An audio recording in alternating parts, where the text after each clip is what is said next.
Hello and welcome, and we hit 10,000 subscribers. I can't believe it. I think we actually hit about 10 past 4 a.m. So I was sitting up and we got to 9,999, and it stuck there from about midnight right the way through to 3:30 in the morning. And I gave up, went to bed, woke up about half hour later. I checked again and it was still stuck on it, and then literally go up, went away, come back and we'd hit it. So yeah, fantastic news, and you didn't need a breakdown on how I found out, but there we go. Thank you so much for everyone who has subscribed to the channel. It's just crazy. I can't believe it. I spent nearly 10 years stuck at 210 subscribers. So says a lot about what videos I was making back then, doesn't it really? But thank you all. You're all brilliant. I can't believe it. I never thought I'd get 10,000 subscribers, so yeah. I wish we had a really ultra special video, but this is special to people who live in this area today. We are looking at Sudbury, and it's a weird one. We are looking at something that may connect C.S. Lewis to a particular house and story that may have inspired him to write a part of Lion, the Witch and the Wardrobe. Very debatable, I'll say that. But then we're looking at Sudbury itself, the main town and market area. And I've got to say that researching it was really, really difficult. I based my stuff on really old stories that I've gathered and what people have passed to me. They're old newspaper clippings or photocopies of old newspaper clippings. And I've put them all together over the years. And Sudbury has been one that has intrigued me, because one place is its name changed, and we'll go over that, but also is that it doesn't really come up when you talk about paranormal stuff. Yet there's lots of actually stories in that area, but none of them ever seem to be told. Just before we start, again, thank you for all your support. Again, like, subscribe, and see if other people you know like the channel, and if they like it, again, subscribe as well. And apart from that, we've got like buy me a coffee and super thanks. You've all done absolutely fantastic on that. We've still got endless amounts of videos to make, and I'm still researching a lot more on other ones. I've got people that are waiting to get back to me about accessing the house or letting me do a story about the house. They're the ones I like to do, that are a little bit individual spooky ones, a bit like this one today, but you'll see about this one. This is about a room that isn't there, or maybe there, so we won't know because the house is actually gone. So didn't disappear, it's just not there no more, which you'll understand when we get into it. Okay, so this video has come a little bit sooner than what I thought we was going to do, and that is because I wasn't planning to go to Sudbury until next year and film this location. As I got lost, come back from Rougham and ended up at Borley Rectory, and then I ended up coming through into Sudbury, I was like, look, why not? So lucky enough, I accessed my data, got up all the stuff, went round and filmed these locations. I will say that this first one we're going to talk about, I did go there, and it's hard to pin down because it's all modern houses now. So I did find myself just walking up and down normal streets, and yeah, so a little bit disappointed there was nothing left to really mark the area. But this is Sudbury, but south of Sudbury, this is Great Conrad. Back in 1883, there was a set of houses that were set back from the main road. Now this is near where you've got the old soap factory, then you've got the road, and then you've got Malt House, the Great House and the Malt Inn, all in one little area. Around that area there's some scattered buildings. One of these apparently was no more than just a tatty farmhouse, but over the years it got developed. But apart from that, the description of that original house is a little bit lacking. Peter Underwood, who we actually mentioned in the Borley Rectory investigation, sent one of his investigators to look at this building. Peter Underwood was actually down in Dorset investigating a different area. We're talking about the 50s and the 60s that Peter Underwood sent someone down there to look at this house, which makes me believe that this house was there in some form around that time, because I do believe Peter Underwood's investigator went there and looked at it and gave a description back to Peter. Peter only spoke briefly about this a few years before he died. The information that Peter brings to the table on this investigation isn't great. So what we know, just after World War I, a family moved into this house. It's a husband and wife and 3 children. Now the husband is a military officer and he's come back from World War I. He is wounded and he is sort of retiring, and they've gone to this little cottage area and trying to live the best life as they can. Apparently this house was all like very quaint and very quiet and peaceful, and a perfect place for him to settle down and to try to recover. At Christmas that year, his great uncle turns up and he's going to stay there over the Christmas period. Now apparently this house had 2 large dining areas, and they made up one of those dining areas for a place for the uncle to sleep during Christmas. The other one they decorated, put the tree up, and they're all going to have this nice family Christmas. After a few days, the uncle is wandering around the house. He comes across the door, he opens it up. He's quite taken back by this stunning little room they had on the side of their building. He said all the furniture in there was very, very soft, and the floor had a really thick pile rug on it. He was thinking to himself, it's so different from the rest of the house. He wondered why they didn't use that area as their dining area. He was also looking at the big fireplace at one end of the building, as it didn't really fit in with the rest of the house. After a few moments, he didn't think much more of it. He wandered out and carried on his day. He stayed there during Christmas before travelling on to London to spend some time to London, and his plans were to come back and stay there before travelling back up north. On his return journey, he turns up, and again they've made this nice little comfortable area for him to sleep in the other dining room. During dinner, he brings up a conversation about the house and how long they're going to plan to stay there, as it was in quite poor shape, and he said about, it's a shame you can't make it like the other room. And they looked at him and said, what other room? He said, the room on the side that you've got the carpet and the rugs in. They looked at each other and they were very, very confused. This is when one of the sons pops up. He turns round and looks at his dad and he said, I've told you about the room before, Dad. The dad looks at his great uncle, turns around and says that over the last few months, the children have often turned around and said that they found a room in the house that we can't find. And you've just said about the carpets and the rug, and that is exactly what the children say. The uncle got up and went, well look, I'll take you to it now. The uncle walked to the end of the room where the door was, and there was no door. It was just a wall. At that, the children laughed. They turned around and said, we told you, Dad, we told you where that door was. So first of all, we have the uncle that's got into this building and just blatantly walked into this room and explored it. And it turns out that the children have also seen this room before. But the husband just turns around and tells them all to stop making up stories and stop telling lies. The children go quiet and don't speak of it. The wife, on the other hand, does sit down later and talk to the great uncle. And she turns around and says that only a few nights beforehand, she was asleep when she heard a disturbance downstairs, and she come downstairs to see what was going on. As she got to the bottom of the stairs, she looked over to see the figure of a very well-dressed lady passing through that wall where he said the door was. She didn't tell her husband because he doesn't believe in anything like that, and her words were she was scared he was going to send her off to the loony bin if she turned around and said that she had seen people that weren't really there. After a few days, the uncle leaves and the husband travels off to Sudbury. After some time in the town centre, it is his time to return home. On his way home, he would normally be able to look over and see his house in the distance. As he did so today, he noticed something rather strange. The house had an extra chimney stack. It has 3 chimneys instead of 2.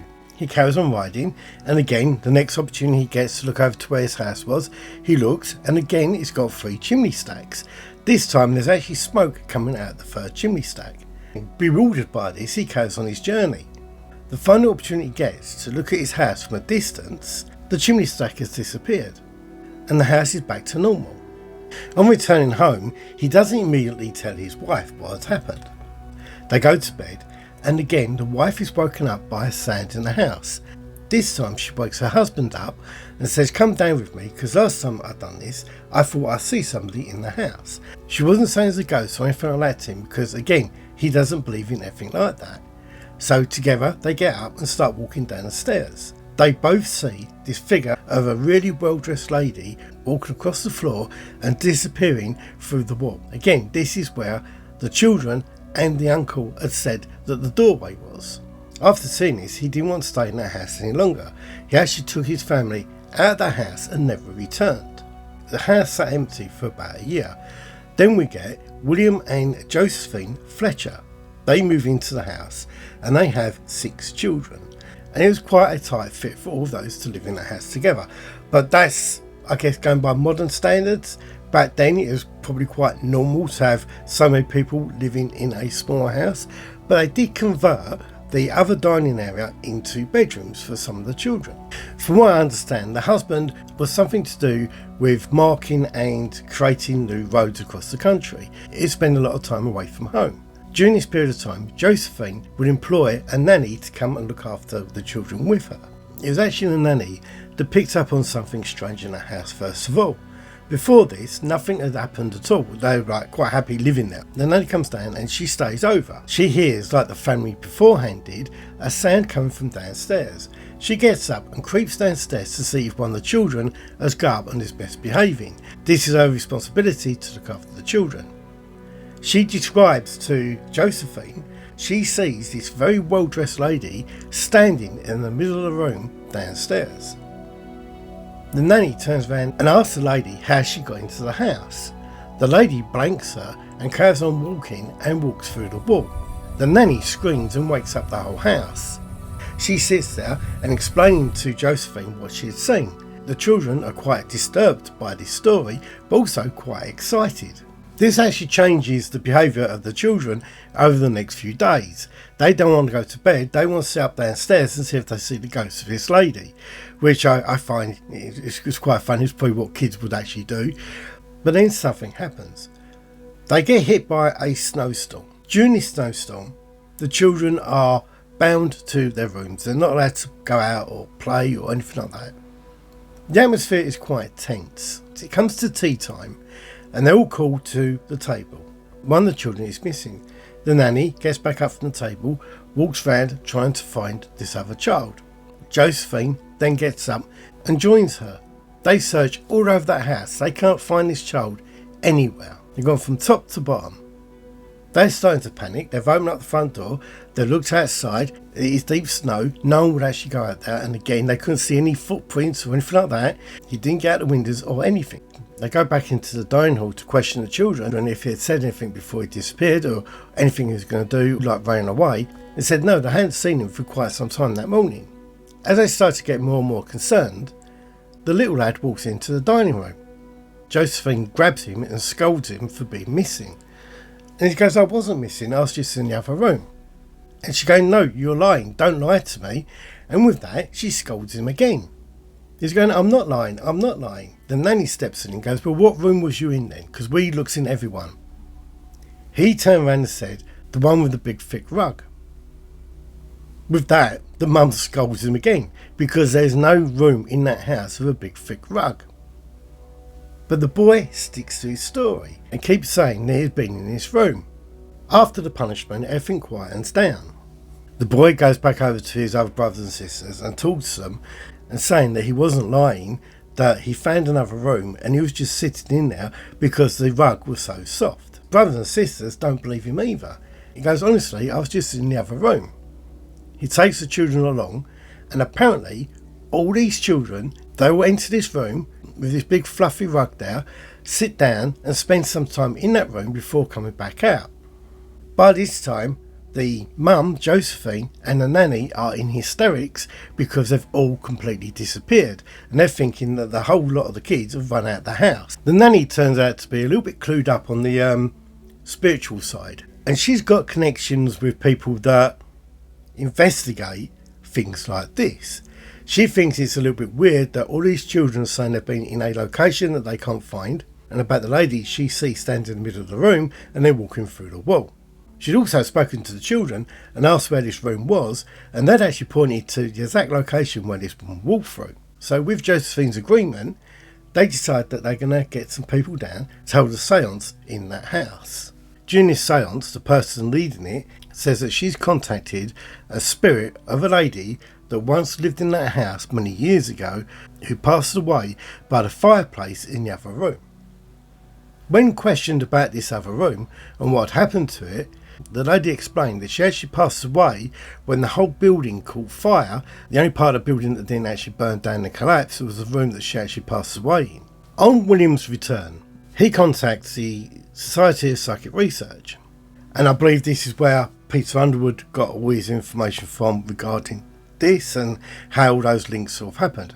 Now, I know that he's a lot later, but it seems that the SPR were involved in this over quite a long period of time. So I'm hoping if there's any records out there that this could link into it. But I also know that during this period of time, I know that C.S. Lewis was actually working with the SPR during these years and working on ghost stories for them. I'm not saying this is correct, but people believe that this story influenced C.S. Lewis to write The Lion, Witch and the Wardrobe, with this secret room, or this room that keeps disappearing, being a wardrobe in his story. The children in the house that disappear and go through to the wardrobe. I know in the books and all that the children don't disappear for years or moments, anything. It's like instant return. But we know that C.S. Lewis was in touch and working with the SPR during his career. We can't rubbish that link completely. I'm not saying I'm going to say it's 100% correct.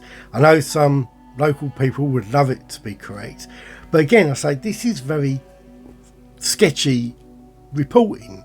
It doesn't seem to be written down in a whole story form, and it's been hard to piece this together from all the bits of evidence there is to generate a full story. But at the same time, in Great Conrad, Abbas Hall, a lot of paranormal activity going on there as well, and they are being visited by different research teams to see what is going on there. It does seem that this little village south of Sudbury is quite active. But where does the story go from there?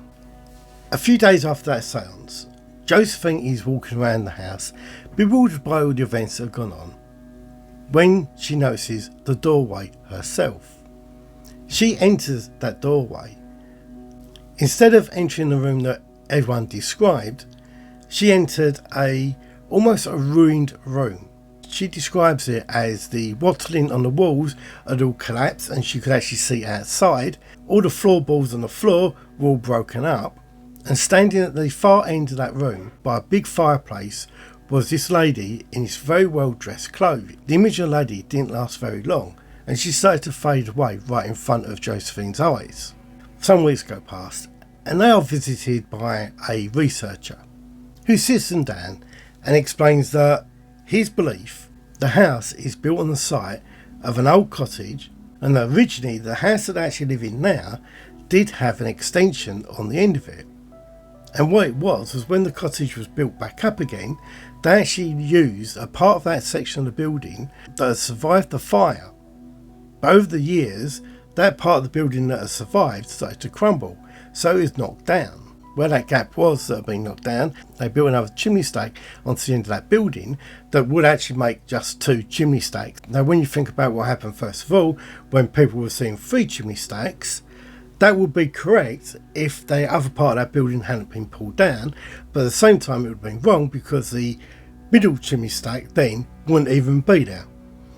So basically, in no period of time would there ever been 3 chimney stacks there at the same time, unless this was manifesting itself onto the end of that house during some sort of weird time slip. So I know in later years, ghost hunter Philip Paul tried to research this as well. I know he mainly spent his time looking to Abbas Hall. I think going through the SPR records that he probably had access to because of Peter Underwood, they probably would have discussed this sort of stuff, and there must have been some sort of sharing of information. And again, the C.S. Lewis link did come up.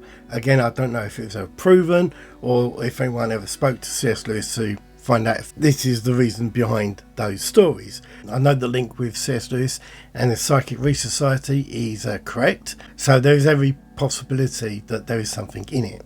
Now we turn our attention to Sudbury and the town centre of Sudbury, mainly Market Hill, and the Lady Elizabeth. Now, this is a pub built in 1799, and if you've never heard of the Lady Elizabeth, that is because it used to be called the Black Boy, and I don't think I need to go into the reasons why that's been changed recently, but it was done by a public vote and people felt it was offensive, and over the last few years a lot of these pubs across the country that were called the Black Boy have changed their names. That said, the history of this obviously goes back to 1799, and over the years some weird events have happened in this pub. So over the years the pub has seen quite a lot of paranormal activity. A lot of people say that down in the cellars there's things moving about and they see shapes and figures walking along through the pub for night time. So what we know from the 19th century, the pub has seen quite a lot of paranormal activity, and that is not just your normal glasses falling off and all that sort of stuff that happens in a lot of other pubs, but full, I guess, manifestations of people in the pub that don't exist. So one of the biggest reports we have was from 1940, where a old landlord says he has a full-blown conversation with a gentleman at the bar that doesn't exist. Other people say that that gentleman still remains in that pub and he's seen from time to time sitting at the table in the corner by the front door and looking out onto the street.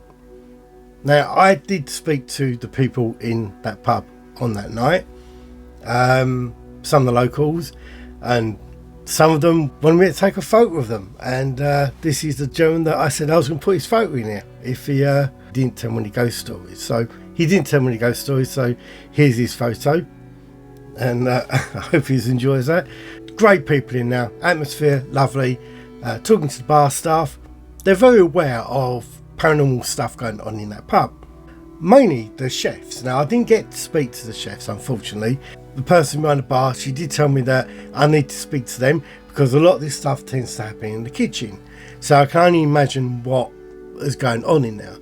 But she did tell me that when the new people took over the pub, they invited paranormal teams to come in and do whatever they wanted to do in the building, and the paranormal teams didn't really find anything. Now, I'm not surprised by that. You know, it's, again, me being on the skeptic side, I like the history and all the reports of the ghosts and all that sort of stuff, but I'm not surprised they didn't find anything. But the older reports of what's going on in that building are quite creepy. So in 1890 we have the report of the landlord coming in one morning and finding somebody hanging from the rafters in the pub, and it's a real person. This isn't a ghost. But over the next few years, bar staff that opened up that door and went into the pub would say that they still see this figure hanging from the rafters in the bar area. Now, so many years went past and nothing really came up about it, and then again in the 1940s we have a landlord who walks in there in the morning and almost faints, and he sees this figure of a man hanging from the rafters in that building. From what I understand, in the records, this wasn't put down to somebody ending their own life. This was put down to someone being murdered there. Okay, I've got 10,000 subscribers. I'm going to say it, yeah. Easy go away, can't I? But yeah, he was murdered there. Police say he was murdered there in that town. That this isn't the first time that weird events have happened in Sudbury. And if you know Sudbury, you've got the big Gainsborough statue to the artist in the town by the big church, the town centre, the market. And this brings into a little bit of history and does explain why other figures are seen walking around that town that may not be of living people. Now, I'm going to read a little bit of history about Gainsborough's family, and it may sound as if that's going to be boring, but believe me, it's anything but boring. Okay, so this is turning from a paranormal section to a true crime section, so you can call me that chapter. But right, here we go. So Thomas Gainsborough, the renowned landscape and portrait painter, was born there in 1727. His family were involved in the textile trade, which sometimes led to some continuous financial dealings. And here it says the threats. In 1738, Gainsborough's uncle and cousin received anonymous letters threatening violence if they did not cease pursuing debt owed by Richard Brooke on behalf of John Barnard. The letter warned of gunpowder explosions, shootings or hangings, and mentioned a group of assailants. An ultimatum was given on September the 10th, 1738, demanding the claim to be dropped within a week. The cousin died shortly after the ultimatum, with his body buried in Sudbury on September the 15th, 1738. The uncle followed in March 1739, passing away in a pub in London under mysterious circumstances. Whilst not officially ruled homicides, circumstantial evidence points to a targeted killing related to the threats. So some proper dodgy goings on there. Now at the top of the market area, you can walk up, you've got a big town hall. Those streets around by the church area and the town hall and the alleyways going down it are said to be frequented by figures dressed in black. Some people have identified them as being members of the Gainsborough family, and they are said to haunt the streets of Sudbury looking for revenge on the people that took their lives. I don't know if these are linked to the voices that I heard in the town hall itself, but it said that of an evening these whispering voices can be heard through the town hall when nobody else is in the building, and that footsteps are often heard going across the floor. Very much like the Corn Exchange down the bottom. Now the Corn Exchange was built in 1842, but it only really functioned for an exchange for a short period of time. Agricultural problems around the country sort of like wiped out most of those trade buildings, so it stood there quite dilapidated, falling apart. The area did not want that to happen, and it started to become a music venue and theatre. Now I only just found this out because what I knew was that in the Corn Exchange over the last 50 years, people have heard voices in that building during the daytime, and they've heard singing in that building when it's all shut up late at night. Now the singing voice they hear, they say is of a gentleman, professional singer that is belting out perfect songs, and then followed by a lady that is also singing perfect songs. I don't know what the songs are, but they're meant to be on the wind and sort of like they waft in and waft out, and they can't really pick up the actual tune. Just what they do here sounds absolutely perfect. It was only during the background research of the Corn Exchange that I come across this bit of information that it was once used as a theatre, and that people would actually do performances there and they would sing there. That linked in quite well with the ghostly voices around the area. Although a lot of the paranormal sightings we hear at the moment are quite old reports, we do have one here that you know me with modern ghost reports, take them with a pinch of salt. But this is from 2012 of a taxi driver parked up opposite the Lady Elizabeth pub around about 11 o'clock at night when everybody is kicking out. He sees a black figure head across the road and towards the pub. Now this black figure doesn't actually go into the pub, but actually passes through the area that the pub occupies. So it doesn't enter the doorway, he just passes through that area. I know some past researchers done a little bit of dive on this, and they come up with a feasibility of this being the ghost of Dick Turpin. Now Dick Turpin gets around everywhere. Yes, Dick Turpin was the highwayman around the area from about 1730. He did frequent it. Yes, he did drop off some of his takings around the area, and yeah, so I can't rubbish it all completely, but Dick Turpin's ghost is the most active ghost there's got to be, because he pops up everywhere.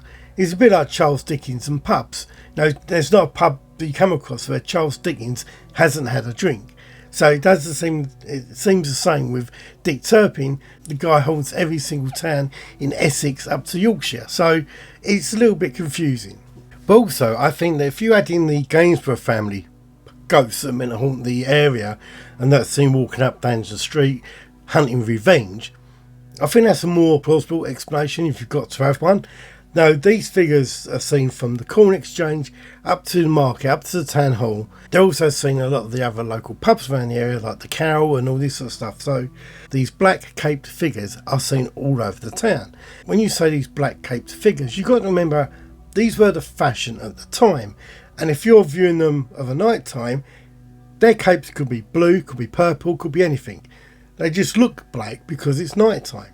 So that's it for this video. Today I went and visited a location in London that actually made me quite emotional reading some of the stories in there. Wasn't expecting that, but that's going to be a difficult video to make entertaining because it's quite a tough story. So you'll get that one later on and you'll see why. But again, thank you for all your subscriptions. 10,000, I guess 15, 20 next. It's only taken like 14 years to get to 10,000, so who knows. But again, thank you, hype the video if you can, and I'll see you in the next video. Take care, bye.